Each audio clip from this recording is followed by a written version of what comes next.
Hello YT family, ఈరోజు నేను Kabuli చనాతో curry చూపించిపోతున్నాను. ఇప్పుడు స్టవ్ పైన కుక్కర్ పెట్టేసి దాంట్లో కొంచెము ఆయిల్ వేసి ఆయిల్ వేడైన తర్వాత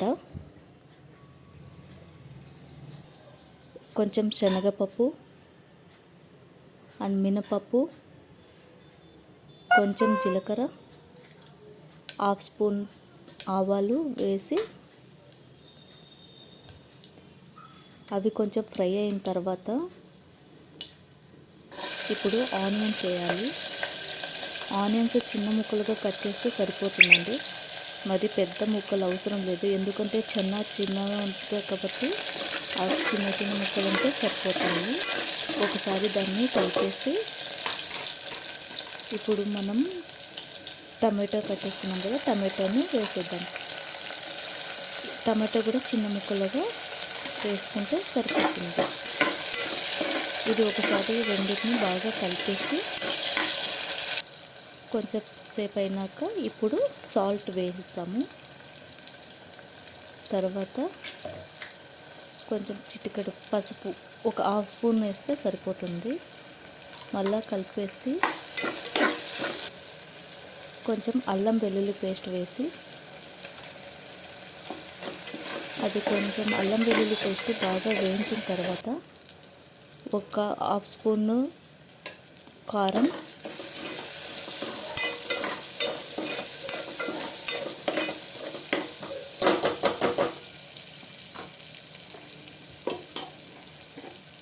ఒక హాఫ్ స్పూను ధనియాల పౌడర్, ఒక half spoon garam masala powder.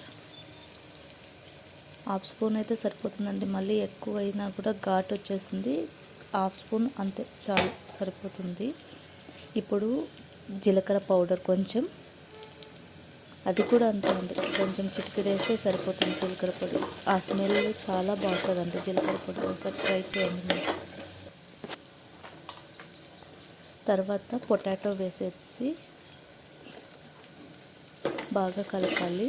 ఆ పొటాటోకి కూడా మసాలా బాగా అంటుకుంటే చాలా టేస్టీగా వస్తాయి. ఇప్పుడు కాబూలి చనా వేసేసి దాన్ని కూడా బాగా కలపాలండి. కలిపినామంటే ఆ మసాలా అనేది ఆ చనాకి పొటాటోకి బాగా పట్టిందంటే కర్రీ అనేది చాలా అంటే చాలా టేస్టీగా వస్తుంది. ఒకసారి ఇలా సింపుల్గా ట్రై చేసి చూడండి, చాలా అంటే చాలా బాగుంటుంది. ఇప్పుడు లాస్ట్గా కొత్తిమీర వేసేస్తే సరిపోతుంది. కొత్తిమీర వేస్తేనే ఆ ఫ్లేవర్ అనేది చాలా టేస్టీగా ఉంటుందండి.